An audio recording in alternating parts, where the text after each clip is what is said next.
Here's an article in the business section of the LA Times showing you that the business of war is good. This is written by Samantha Masunga, and it came out April 18th, and the title is B-21 Bomber Finishes Preliminary Design Review and Air Force Official is Comfortable with the Progress. Gee, I wonder if this article is going to have a lot of talk about why we're spending this money and why we outspend the rest of the world and how a majority of our citizens don't have basic services and yet we're spending more money on this. Let's read it. Let's see what the article. U.S. Air Force official told the Senate subcommittee Wednesday that the new B-21 bomber has completed its preliminary design review and that he was comfortable with the progress made by builder Northrop Grumman Corp. The bomber is now on its way to critical design review, said Lieutenant General Arnold Bunch, Jr., the military deputy to the Office of Assistant Secretary of the Air Force for Acquisition. Sounds good. The Air Force planned to spend the $2.3 billion it requested for the bomber program for fiscal year 2019 when asked by Senator Ted Cruz. However, he said the program was continuing engineering, manufacturing, development, and some of those risk reduction areas. They just write it's $2.3 billion. We just spent $165 million on those 105 rockets we launched into Syria over an alleged gas attack that there was not a gas attack. Numerous sources have said that it was oxygen deprivation, I believe, not a gas attack. And this article is very short. Like all of these just business articles about the war machine, they never question anything. They never say, why are we spending this money? They never bring up any of that. They just say, here's what's happening. And at the very end, they talk about how this is going to provide jobs. So that's the thing. Wolf Blitzer said that. When someone was like, why are we spending all this money on military? Wolf Blitzer on CNN went, well, but what about all the jobs? Oh, so we need to create war to keep jobs? If we got rid of all of this war spending, there's no other things we could build? There's no other jobs we could create. We've shipped all of our jobs out because of things like NAFTA and the TPP, and now we're stuck just spending money on war? 50 million people live in poverty in this country. 50 million. But we got $2.3 billion for another bomber. We need another bomber.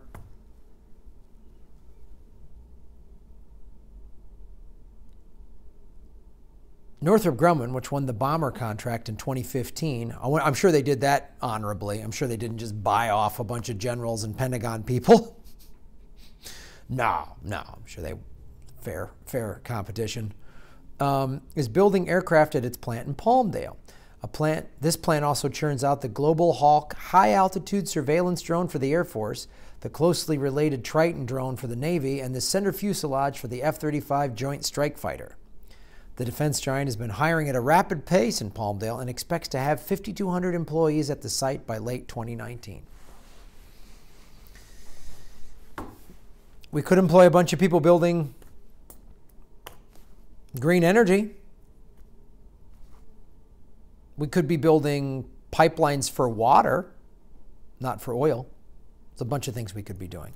And this just shows you what this is news. Right under that is a story in the LA Times. Starbucks will close more than 800 stores next month. So you can either pour coffee for minimum wage, but those jobs are going away apparently, for another mega corp, or you can work in the defense contract industry if you live in Southern California. Those are your choices. Some of the other headlines. With food stamp bill, GOP once again promotes work requirements that don't work.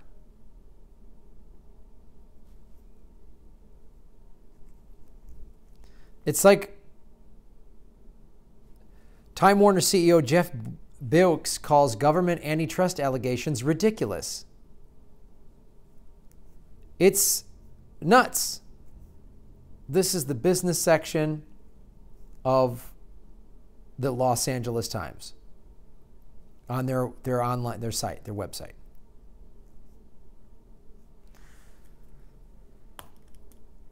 Guess what's in the business section? Guess what's not in the business section? Anything about socialism, anything about helping everybody, anything about the richest country in the history of the world. We keep spending, and the military war machine needs to create wars. Fake gas attacks in Syria. Stories in the corporate media about the Yemenis, you know, sending rockets to the peace-loving people of Saudi Arabia. You know, it's all just like, they got to quell that rebellion. It's always the crazy jihadist rebels. Some of our, quote, allies in the war against Assad in Syria are radical Islamists. I thought we were fighting them. I thought we were part of the global war on terror. Just shows you the whole ridiculous machine here that is in America. Corporate media, this is just an advertisement. This B-21 story is an advertisement. You know, well, it's online. No one's questioning it. No one is saying anything. And I'm sure if this reporter, I can't blame her, because I'm sure if she tried to report against it, I don't know what her political leanings are, but she would probably be fired or told to stop doing that, or she'd be replaced or something like that. I got fired because of my Twitter feed last summer by a big, massive media company. A movie review company was going to hire me to do something at Comic-Con, the San Diego Comic Convention last July. And they saw my Twitter feed, which was mainly criticizing corporate Democrats, and I got fired. That's how they do it. That's how they censor you. You either play ball and write articles like this to keep your job, or they fire you. So that's why I'm doing this. So thanks for supporting the show. I'm here at FNX. You know, we've got another 5-6 weeks of putting Native American comedy on public broadcasting. If you don't have FNX in your area, ask your local PBS channel to get it. I like making comedy with voices from different cultures you know, the most marginalized section of society is Native Americans. And I'd rather do that than write, you know, fluff pieces for the shiny new bomber that is being paid for with money that we could have better schools. What could $2.3 billion buy? What problem could we solve with that kind of money? Nope. 30,000 handgun deaths a year, undrinkable water in numerous places, pipeline leaks, fracking explosions. Good stuff. Nice. Petition your lawmakers. This is why we back progressives. No more. No more of this endless, gluttonous war spending. No more. The only reason I subscribe to the LA Times is to show you guys stories like this. Oh, man. And I thank you for supporting this type of media, for supporting me. Make sure you subscribe. They have unsubscribed people. I finally, because I've seen more of you subscribing, my subscriptions have gone up over 7,700, but I should be in the 10,000s easily, easily, easily. And they've throttled views. I just had to go through and request manual reviews because they demonetized a half a dozen videos in the last couple of days. So if you can go to the Patreon and support the show, it really helps and means a lot. And I can keep bringing you my perspective that the corporate media won't do it because Boeing's not paying for me. You are.